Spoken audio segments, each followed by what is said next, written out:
자본주의와 시장 경제의 가장 큰 장점을 꼽는다면 내가 열심히 일한 만큼 돈을 벌 수 있다라는 부분일 것 같습니다. 그런데 요즘 들어서 나이와 관계없이 열심히 일하면 뭐 하나 이런 자조 섞인 풍자어가 우리 사회 전반에 좀 퍼지고 있다라고 합니다. 많은 생각을 하게 되는 대목인데요. 왜 이런 상황이 이뤄지고 있는지 그리고 시장 상황을 현재 좀 어떻게 바라봐야 될지 도움 말씀 들어보도록 하겠습니다. 한국경제신문 한상준 논사위원과 함께하겠습니다. 어서 오세요. 네, 안녕하십니까. 네, 먼저 이 주제에 대해서 이야기를 나눠보기 전에 오늘 새벽에 끝난 뉴욕 증시는 그래도 반등에 성공하긴 했습니다. 바로 하루 만에 좀 어떻게 보셨습니까? 네, 주가가 오르면 자연스럽게 조정이 되는 거고 이게 순리인데요.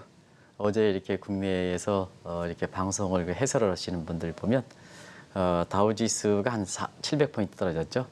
코스피가 한 50포인트 가깝게 떨어지다 보니까 7월 위기설, 2차 폭락설 해서 이런 거에 그 근거를 두는 이런 상황이었었는데요.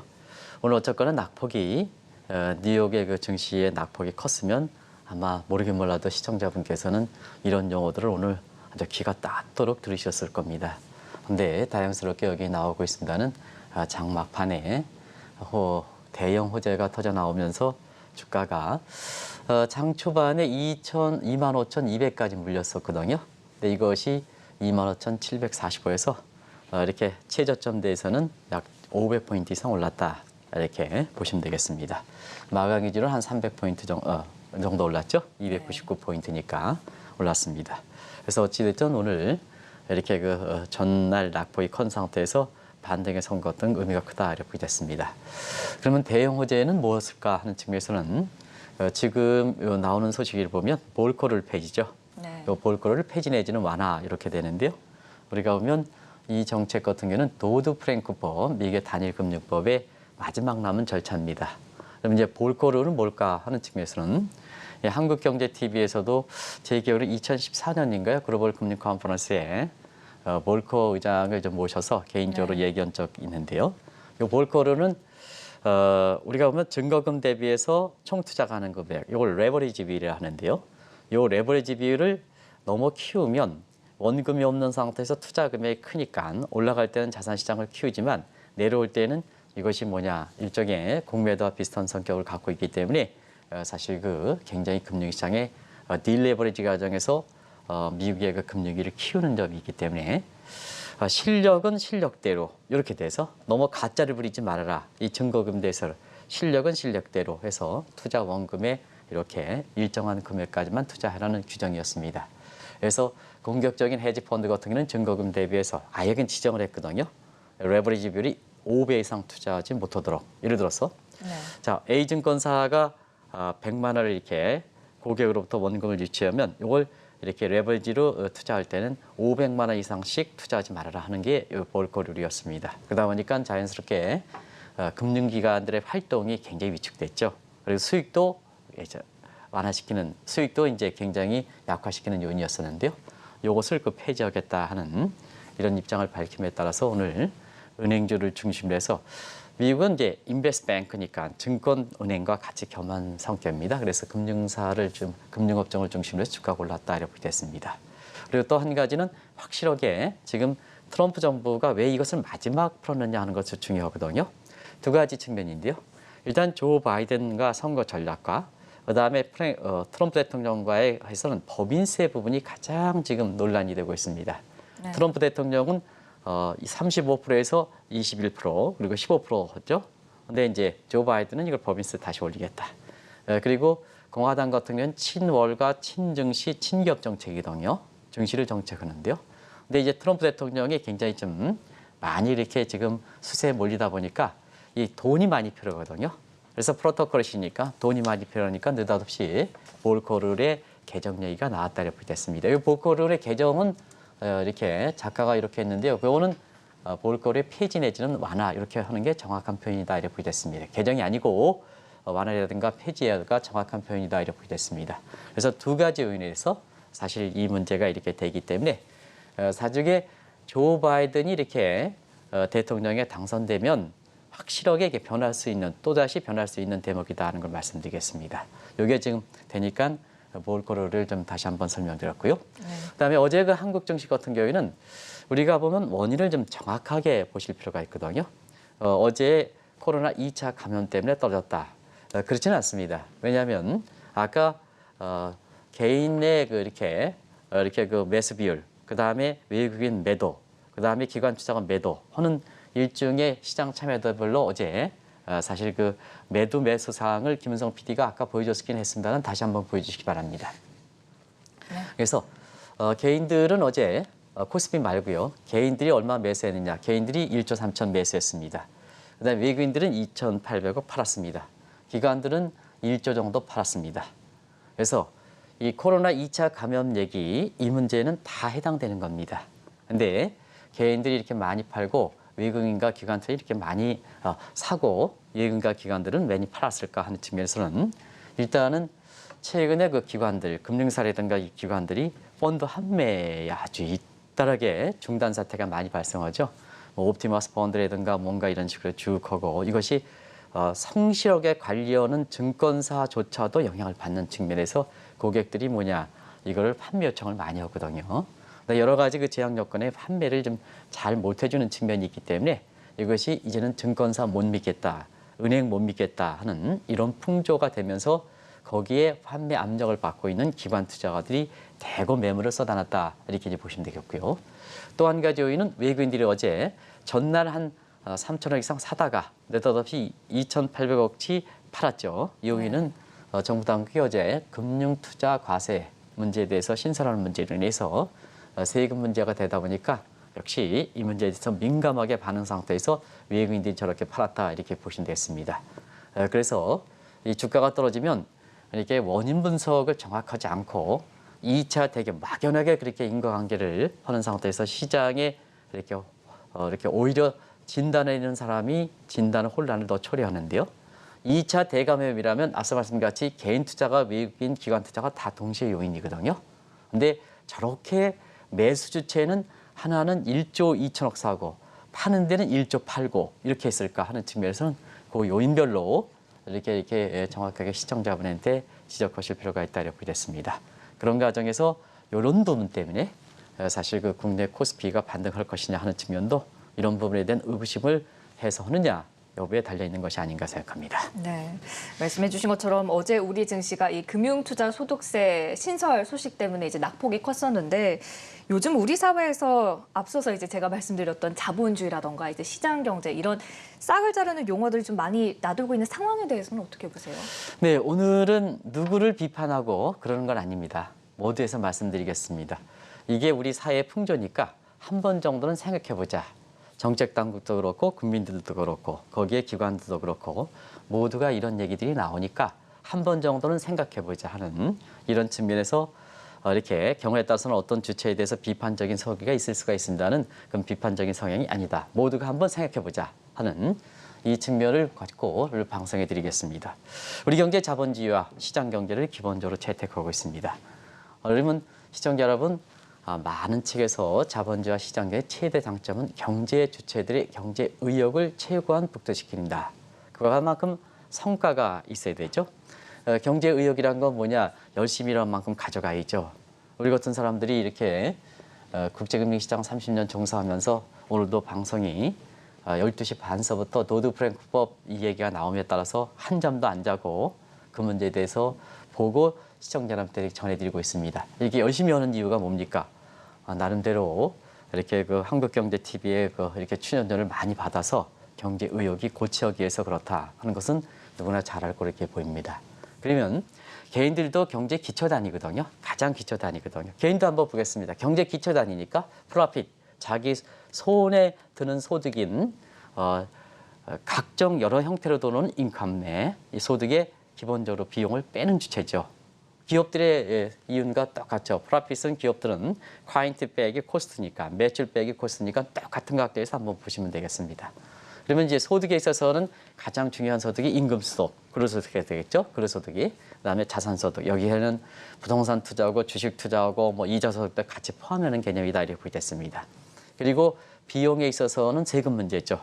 그리고 세금 위에 여러 가지 좋은 리얼 텍스타에서 공공요금의 수도세 뭐 어쩌고 이렇게 자동차세 뭐해서 공공요금 이런 것이 가장 주를 차지하고 있다 이렇게 됐습니다. 그런 측면에서 보면 지금은 이런 개인들이 자 이런 얘기를 하거든요. 벌자니 세금이 무섭고 세금이 그만큼 중압감을 갖고 있다는 얘기입니다. 그 다음에 묻어두자니 저 임금 부분이 되겠습니다. 여기다니 지금 돈이 안 된다 하는 이런 쪽의 얘기들이 많이 하고 있거든요.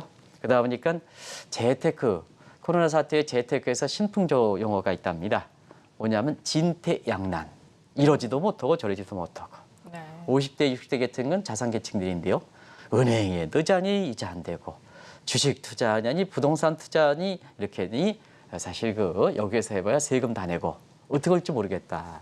이건 아마 어떤 정부라든가 비판 여부와 관계없이 지금의 환경이다 이렇게 됐습니다. 아마 거의 모든 국민, 모든 계층에서 이런 풍조가 되고 특히 50대, 60대가 사실 경제활동에 지금 주축 세력으로 뒤늦게 등장하고 있는데요. 이런 분들이 진퇴양난이다. 그러면 뭐냐? 결국 진퇴양난이면 이러지도 못하고 저러지도 못하니까 경제 여건 그만큼 꺾이는 거죠. 이런 것이 현 정부 들면서 이러한 재테크의 신풍자 용어가 나오면서 코로나 사태에 의해 더 심화되다 보니까 이런 문제가 오늘 국민 전체 차원에서 한번 생각해보자 하는 얘기입니다. 이렇게 한국경제TV가 공영방송인 만큼 한번 어느 비판 여부와 관계없이 공개적으로 한번 이것을 생각해보자 하는 이런 측면에서 한번 나름대로 이렇게 정리해드리겠습니다. 네. 그러니까 나이에 관계없이 이런 사회 풍조가 일어나고 있다라고 말씀을 주셨는데 젊은 층을 비롯해서 지금 돈 버는 것을 주저하는 양상이 일어나는 이유는 뭔가요? 돈 벌기도 주저하고 결혼도 미뤄지죠. 지금 그런 통계들이 지금 많이 나오고 있지 않습니까? 그래서 개인들의 소득, 근로소득세를 보면 일단 취업이 돼 있죠. 근데 젊은 층 취업이 잘 안 되고 있지 않습니까? 취업하는 게 어렵고 그다음에 취업해서 이렇게 여러 가지 열심히 해서 돈을 번다 하더라도 여러 가지 세금이라든가 이런 목목에서 자기 손아귀에 들어오는 소득이 적다는 얘기입니다. 네. 특히 요즘 젊은 분들이 각종 이렇게 언론 매체라든가 이런 쪽에 정부기관에서는 사실 이렇게 과거에는 국민청와에서 적극적으로 했는데요. 이것이 잘 수용되지 않다 보니까 젊은 층들이 요즘 언론기관이라든가 이런 게 이렇게 불만을 많이 그렇게 제기하고 있는데요. 젊은들 열심히 공부해야죠. 또 힘들다 하더라도 열심히 공부하시기 바랍니다. 열심히 공부해도 취업이 됩니까? 안 되고 있지 않습니까? 잘 안 되고 있는 이런 형국이거든요. 이거를 능력 여부로 따지자. 어떤 이제 고용과 담당되어 있는 정부의 책임자가 그 능력 여부에 능력 여부로 따지는 분이 있는데요. 지금 사회 풍조는 열심히 해야 돼도 그만큼 과거만큼 이렇게 취업이 잘 안 되는 이런 구조다. 이런 상태에서 기성의 이렇게 세대들 같은 경우는 여러 가지 단체라든가 이런 게 있지만 비정규직을 자꾸 정규직화해야 되거든요. 그러니까 비정규직을 정규직화하다 보니까 기성세대들이 비정규직 정규직하다 보니까 젊은 사람들의 일자리가 더 줄어드는 그래서 세대 간의 갈등의 원인이 되는 상태거든요. 일부 이렇게 해서 인터넷상에 굉장히 화두가 되고 있습니다는 아버지 아들 간의 싸움하는 문제. 과거의 조선소에서도 아버지가 빨리 나가야 내가 들어갈 수 있지 않느냐 하는 이런 총국까지 벌어지는 이런 인터넷 풍자 기사가 굉장히 화두가 이렇게 됐는데요. 세대 간 갈등의 원인이다 이렇게 됐습니다. 그리고 우리가 소득을 번다 하더라도 사실 우리가 소득세율이 굉장히 높죠. 최고세율이 높고 네. 누진적 구조가 확 이렇게 되다 보니까 돈을 취업해서 번다 하더라도 내수중에 들어오는 가처분 소득이 적다 이렇게 됐습니다. 그리고 또 한 가지는 돈을 많이 버는 시장 경제라든가 자본주의에서는 환영을 받아야죠. 그게 이제 경제 효율을 제고시키는 데 가장 중요하죠. 그런데 지금은 이렇게 높은 연봉을 받을수록 각종 공시가 되고 이름에 따라서 이렇게 사회적으로 환영받지 못하는 이런 구조가 굉장히 심하다 그럽니다. 제가 알고 있는 이렇게 증권사의 CEO 분께서도 이렇게 사실상 이렇게 연간으로 받는 이렇게 문제가 지금 공시되고 있는데요. 공시될 때마다 쥐구멍을 찾고 싶다. 이런 얘기를 하거든요. 많이 받는 것도 아닌데 이렇게 밝혀다 보니까 여러 가지 사회 단체라든가 이런 데서 이렇게 기부금 좀 내십시오, 모십시오 이렇게 했는데요. 실질적으로는 세금 내고 많기는 하죠. 세금 내고 뭐고 해서 그 연봉 공시되는 것만큼 자기 수중에 절반 정도뿐이 안 들어온다는 얘기거든요. 여기에 사회적으로 노치성하다 보니까 일종의 커밍아웃 돼서 기부라든가 이런 단체에 모이다 보니까 도대체 내는 건 내는 건데 사실 이렇게 일을 못할 정도로 이게 전화가 온다 이런 쪽에 얘기를 많이 하거든요. 그러다 보니까 사실 돈 많은 버는 거에 대해서 환영을 받아야 되는데 환영을 받지 못하는 이런 풍조에서 나온 것이 아닌가 생각합니다. 또 다른 측면에서는 프리라이딩 적이 많죠. 돈을 벌지 않더라도 정부가 다 해주는데 이건 최근에 많이 얘기가 나오는 겁니다.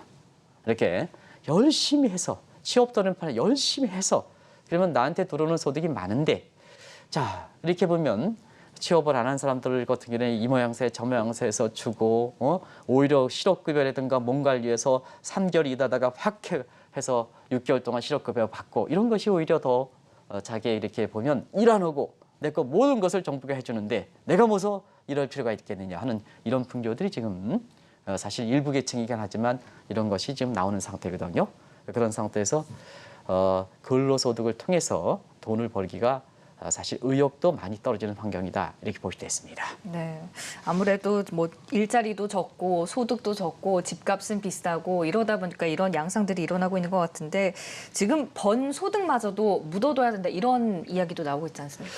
근데 우리가 보면 플로우적인 측면에서 1년 동안에 일정 특정 기간에 돈을 벌었으면 또 그걸 가지고 이제 일정의 스탁이 돼서 그거 가지고 또 돈을 벌어야 되죠. 이게 이제 자산 관리라는 측면이 있지 않습니까? 과거에는 우리나라의 은행 부분에서 이자가 고금리일 때는 이자 소득으로 해서 이렇게 자산을 불려 나갔었고 지금은 뭐냐 여러 가지 증권사들이 이렇게 자산 관리다 보니까 각종 금융 상품에 넣어서 이것을 사실 자산 관리하고 한편에서는 부동산이라든가 뭔가 이런 쪽에 투자를 하는 그리고 주식 투자해가지고 이렇게 돈을 버는 거 아니겠습니까? 기존에 돈 번 거. 그런 각도에서 한번 보겠습니다. 일단 지금 예금하는 사람 없죠. 예금하는 사람은 이렇게 보는데요. 사실 2억 원 예금했을 때는 월 10만 원 냅니다. 이게 나도 깜짝 놀랐습니다. 근데 문제는 제가 당한 겁니다. 제가 이렇게 은행의 통장에 모 은행의 통장에 돈도 많이 넣지 않았습니다. 넣지 않았는데 이렇게 딱 가니까 하루에 인출할 수 있는 한도를 100만 원으로 묶어놨더라고요. 네. 그때 당장 이렇게 돈을 한 이렇게 나갈 규모가 있는데요. 저도 몰랐다가 당장 나가야 되는데 내 돈 이렇게 내었는데 그것도 수시 입출금 통장이거든요. 네. 내 돈 달라 그랬더니 안 준다 그럽니다. 그랬더니 안 준다 그랬더니 왜 그러냐 그랬더니 정부의 규제에서 하루에 인출 규모가 100만 원으로 묶여 있기 때문에 그렇습니다. 그럼 자, 왜 그럽니까? 그랬더니 앞으로 뭐냐 이게 무슨 온라인 통장이라든가 이런 걸 전환시키기 위한 일정의 목적이 있습니다. 그 사람의 얘기입니다. 네, 이거 확인을 안 해봤습니다. 그러다 보니까 자 그러면 내 통장 폐지하자. 폐지하면 돈 주지 않느냐. 폐지하면 된답니다. 이게 무슨 낭비입니까? 이게 낭비입니까? 그래서 지금은 이자도 없는 판에 내가 은행에 넣었다 하더라도 수시로 내 돈인데 내가 꺼내갈 수 없는 그 적기에 맞춰서 은행이라는 거 그렇지 않습니까? 적시성, 황금성, 수익성의 3대 원칙을 지켜줘야 되는데요. 이게 다 무너지는 상황이기 때문에 그렇다. 그래서 단순히 이자뿐만 아니라 은행의 그 예금 통장 만들기도 힘들고 내 돈 빼오기도 힘든 게 지금 모습이다 이렇게 됐습니다. 여기에서 지금 물가를 감안한 실질 금리를 보겠습니다.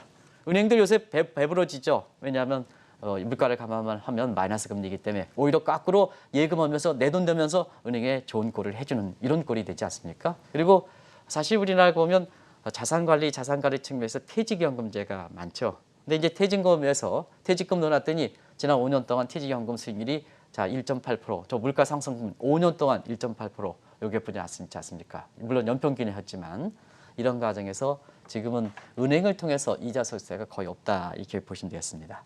그러면 이제 부동산을 통해서 돈을 벌 수 있을까 하면 부동산 부분을 보겠습니다. 네. 자막에 그 부동산 부분은 지금 정혜권께서 말씀해 주신 것처럼 부동산 우리가 종부세 걸려 있죠, 재산세 걸려 있죠 이렇게 걸리지 않습니까?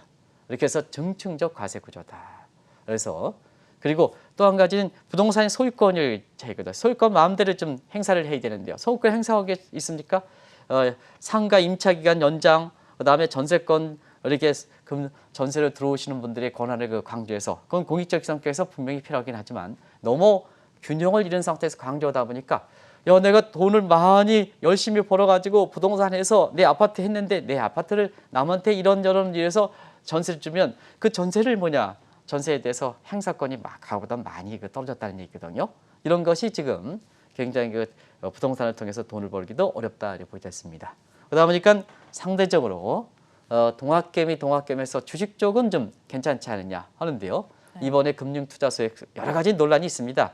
사실 정부가 세수가 증대한다면 그만큼 금리 소비자 입장에서 부담이 되는 거 아니겠습니까? 어찌됐든 거래소 자유 인하에서 세수가 감소지만 금융투자소에게서 지금 매년 2조 이상 이렇게 소득이 늘어난다, 세금이 증가한다면 소비자 입장에서는 좀 나쁜 거 아니겠습니까? 그러다 보니까 어제 금융투자소 순서에 이어서 주식을 통해서 이렇게 묶어두는 것도 상당히 어려운, 여기서 주식을 투자해서 장기간 보유해서 이런 사람들 좀 어려운 이런 환경이 되고 있다. 그래서 있는 자산이 그거를 은행으로 통해서 이자를 하고 그 다음에 부동산에서 부풀리고 그 다음에 주식을 통해서 돈 버는 이런 방법이 다 막히고 있다 이렇게 보겠습니다. 이런 것이 지금의 우리나라의 사회 풍조다 이렇게 보겠습니다. 네.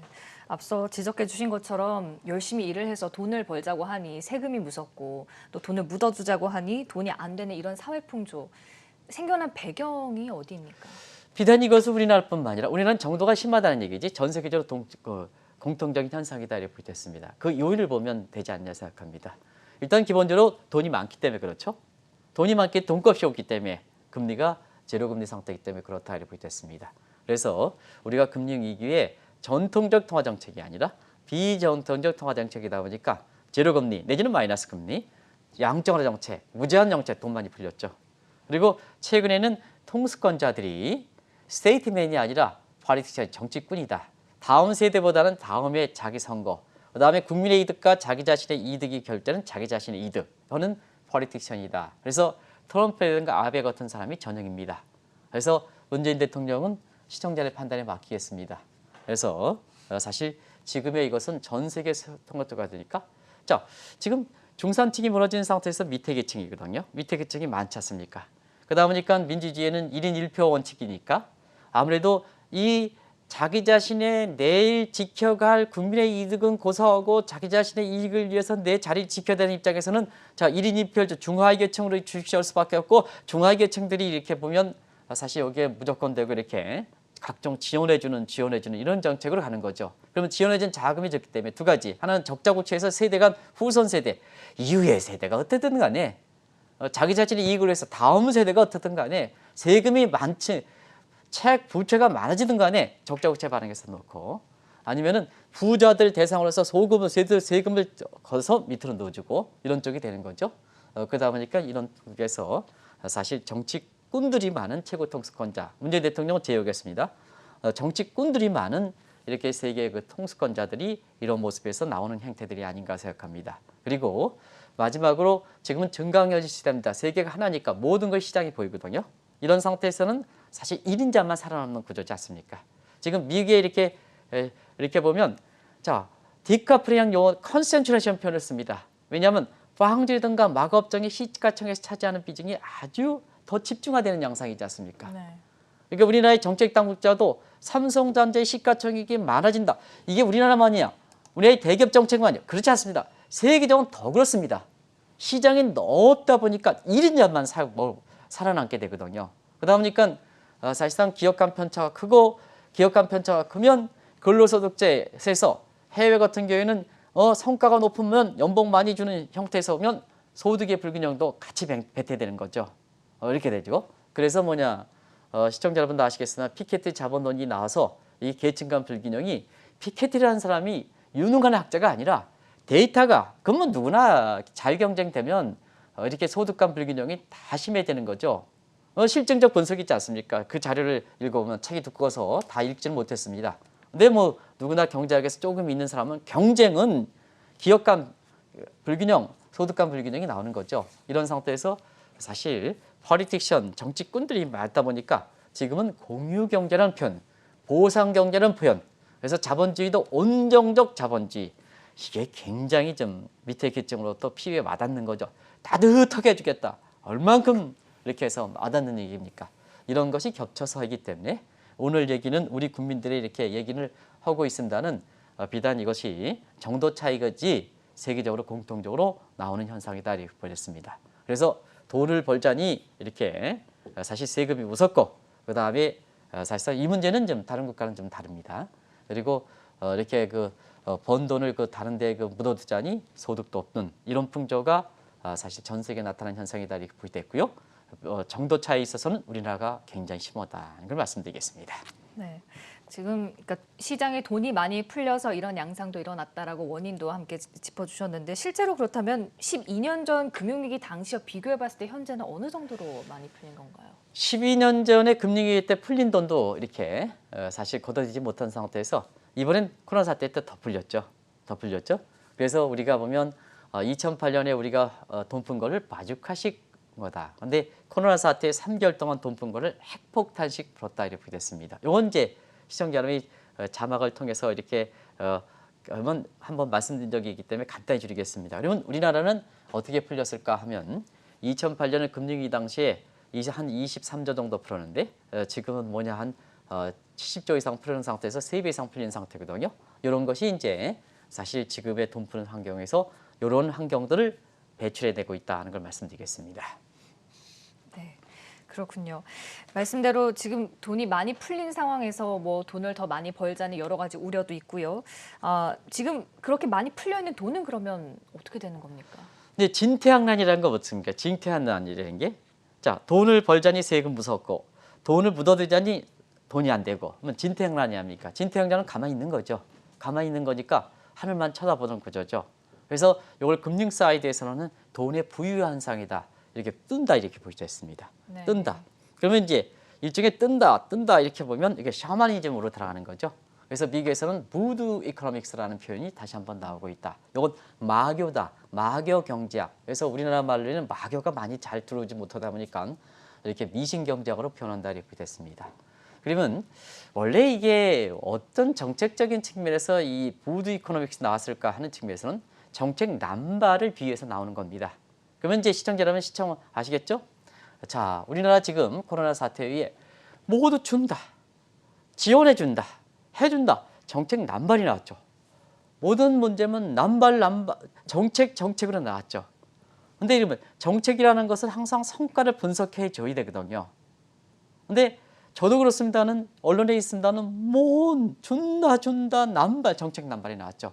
이런 상이 바로 부드 이코노믹 스타일에 보였습니다. 그러다 보니까 열심히 해들 세금 걷어가고 다른 데 두지 않고 준다 하니까 어떻게 되겠습니까? 프리라이딩, 공짜족이 많아지는 거죠. 그리고 뭐냐, 이 세금을 뚫고 돈을 벌어야 되니까 근데 돈은 많으니까 베팅족이 많은 거죠. 투자보단 투기꾼이 많아지는 거죠. 투기꾼이 많아. 베팅족이 많아지는 거죠. 그게 비트코인이든 그게 그 어떤 뭐 청약이든 이런 쪽에 돈이 왕창 부동산인 돈이 왕창 몰리는 이런 꼴이 되는 거죠. 그런 것이 사실상 최근에 많이 나타난다 이렇게 됐습니다. 대표적인 게 뭐 시청자 여러분 아시겠어요? 2007년 비트코인 투자죠. 비트코인 투자에서 우리나라가 비트코인이 그때 당시에 한 1,000불 밑에서 그해 12월 29일인가요? 28일에 19,500 가는 상태에서 세계 비트코인 거래량의 이렇게 5분의 1, 21%를 차지할 만큼 젊은 사람들이 여기에 비트코인 캐다가 밤잠 이루지 못하면서 얼굴이 노랗게지는 좀비족이 많다 보니까 그때 국무조정실장이었던 지금의 부총리시는 홍남기 부총리께서 이분에 굉장히 노력해서 그나마 이걸 진정시키는데 굉장히 노력을 많이 하셨죠. 성과도 많았었고. 근데 최근에 보면 여기 SK 바이오팜의 이번 주에 청약이었죠. 저도 깜짝 놀랐습니다. 21조가 몰렸답니다. 그래서 어떤 계산해 보니까 약 780만 원 로에 한 줄 받는 날입니다. 정확한 수치는 아닙니다. 근데 분명한 건 800만 원 근처입니다. 800만 원 정도 이렇게 청약해 한 줄 받는 날입니다. 그런 꼴이 될 만큼 IPO 역사상 최대 자금을 올렸다. 이렇게 보시면 되겠습니다. 이런 것이 대표적으로 나오는 최근의 현상에 나오는 문제다 이렇게 보겠습니다. 네. 이런 것이 이제 사실 누가 이런 꼴을 만들었느냐 하는 측면에서 누구를 비판한 거 아닙니다는 사실은 지금의 이러한 돈을 많이 푼 주체가 뭡니까? 미국도 그렇고 한국도 그렇고 준다, 쓴다, 준다, 지원해준다 이걸 했던 사람이 누굽니까?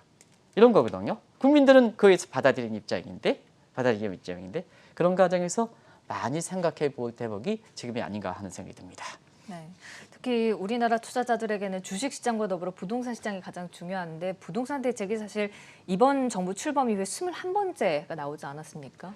네, 일지 부동산 대책 우리가 발표할 때 그때도 어느 물꼬가 트이지 않으면 돈이 이렇게 많이 필요 이런 풍조가 되는데 자 이렇게 해서 뭐든지 정당하게 열심히 해서 돈 벌자 하는 것보단 이게 의욕이 없어지다 보니까 돈 많고 그러다 보니까 뭐든지 이익만 되면 거기에 몰려가는 구조니까 그러니까 종전과 마찬가지 대책으로 가지고는 안 된다. 지금이 새로운 환경이 전개됐지 않았냐. 돈이 이렇게 많이 풀렸는데 자 과거 같은 정책으로 이렇게 추진하면 과연 효과가 되겠느냐.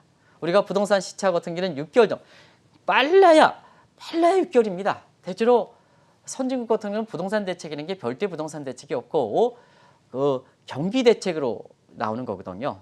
근데 우리 같은 경우는 부동산 대책인데 공통적 21번째 내용들을 공통적 특징을 봤더니 전부 규제하겠다. 그다음에 여기 수요 억제하겠다. 공급 확대보다는 수요 억제하겠다. 규제하겠다. 이 내용이죠. 그것이 대출 규제든 뭐든 간에 규제겠죠. 이게 중요합니다. 그러면 자 6.17 부동산 대책이 잉크도 말리죠. 저도 이제 머릿속에 생성하고 방송에서도 그렇게 얘기했습니다는 21번째 발표하는 그 책임자께서 21번에 발표하는 것에서 좀 이렇게 부끄러움을 느껴야 된다 하는 쪽으로 해서 좀 이렇게 좀 시청자분한테 좀 이렇게 한편으로 시원하게 해줬고 한편으로서는 좀 관련된 인사를 서운하게 해줬습니다는 사실상 그렇습니다. 그때 당시에 새로운 환경에 맞는 대책이 되지 않고 종전의 대책이 되면 이거 먼저 잡지 못합니다. 문제 실제적으로 지금 한번 보겠습니다. 6.17 부동산 대책이 나온 지 며칠 됐습니까? 오늘이 며칠입니까? 오늘 26일이래요. 딱 해서 10일도 안 됐습니다. 근데 10일도 안 됐는데 지금 뭐냐? 아시겠습니다는 지금 전장면을 좀 해주시기 바랍니다. 전장면. 그래서 요거 전장면요. 그렇죠? 네네. 6.17 부동산 대책에서 지금 김포 난립니다. 파주 제가 사는 고향입니다. 난립니다. 그래서 비기적으로 풍선 효과가 굉장히 큰 상태고요. 그 다음에 이번에 6.17 부동산 대책에서 토지거래 해가지고 아파트 내 사는 아파트 이렇게 사고 팔고 하는데 허가제가 필요했던 가장 강도 있는 지역이 잠실, 대치, 청담, 삼성 아닙니까? 오히려 이전보다 더 상승되게 되고 있습니다. 재건축 강화했죠. 재건축 가는데 재건축 같은 경우는 전부 뭐냐 6.17 부동산 대책에서 오늘 신문들 나왔죠. 전부 1억 이상 뛰었습니다. 10일도 안 돼서 1억 뛰었습니다. 그래서 사실상 지금은 새로운 환경이 이렇게 돼서 지금 이러한 환경에 종전과 같은 대책이 되다 보니까 결국 이와 같은 사태가 이게 되는 거거든요. 그래서 아시겠습니다. 이 부동산 대책도 새로운 환경에 저렇게 프리라 활동들을 만들어내고 자 내가 열심히 하면 세금으로 다 걷어가고 내가 다른 데는 있는 재산을 하더라도 뭐냐 돈을 부풀리기 어려운 구도에서 보면 자 그렇게 되는 거죠. 열심히 일하는 평도 프리라이드 동작 나오는 거고 그 다음에 세금보다 더 뛰어나게 좀 문제 수위가 되면 돈이 몰려가는 풍조가 되는 거죠. 이런 구조가 나오니까 그에 맞는 환경이 누가 배출시켰느냐. 그러면 그와 같은 대책도 그와 같은 원인에 맞는 대책을 강구해야 되지 않느냐. 근데 대책은 그 이전에가 하는 거거든요. 저는 뭐 개인적으로 그러겠습니다. 자, 자본주의가 하는 각도에서는 자 과거에 예를 들어서 강남에 아파트가 40년 전에 그때 우리나라 40년에 소득 수준으로 보면 $10,000도 안 됐을 겁니다. 그때 들어갔습니다. 그럼 돈을 열심히 벌었습니다. 지금은 $30,000가 넘습니다. 그러면 뭐냐? 내가 열심히 목적이 뭡니까? 가족 생활 안정이 가장 중요하지 않습니까? 그러면 소득이 열심히 만큼 40년이 지난 상태에서 내 아파트는 나에 맞게끔 인테리어도 하고 이렇게 해야 되지 않습니까? 근데 40년 전에 그대로 묶어놓는다면 어떻게 합니까? 어떻게 합니까? 이런 문제거든요. 그래서 뭐냐? 새로운 그 환경에 맞게끔 할 필요가 있다 이렇게 됐습니다. 경우에 따라서는 오늘 시청자 여러분한테 많은 의무를 얘기하지만 그러면 어떻게 되겠느냐. 그래서 결론은 말씀드리겠습니다. 그래도 열심히 하시기 바랍니다. 이게 제 결론입니다. 그래도 현 정부 옹호하는 건 아닙니다. 그래도 열심히 하시기 바랍니다. 왜냐? 우리 후손 세대가 이런 환경에서 열심히 하지 않으면 우리 후손 세대가 경제 규모가 축소돼서 우리보다도 더 후손 세대가 뭐냐? 더 이렇게 어렵게 됐습니다. 그래서 이러하게 우리 사회에서 지금 열심히 하더라도 허탈하다. 다른 데 내가 있는 돈 가지고 투자하더라도 돈이 안 된다. 열심히 해서 돈 많이 벌더라도 적대 존경받지 못한다. 그래도 열심히 하시기 바랍니다. 우리보다도 후손 세대가 후손 세대에 이렇게 더 잘 살아가는 모습을 좀 보여줘야 되지 않습니까? 그래서 저는 뭐 결론을 열심히 하시자 하는 것을 강조해 드리겠습니다. 자조 섞인 풍자어가 우리 사회에 많이 퍼지고 있다라고 합니다. 왜 이런 상황이 일어났는지 그리고 현재 이런 경제 상황을 좀 어떻게 바라봐야 되는지 함께 심도 깊은 도움 말씀 들어봤습니다. 지금까지 한국경제신문 한상준 논설위원과 함께했습니다. 말씀 고맙습니다. 네, 고맙습니다.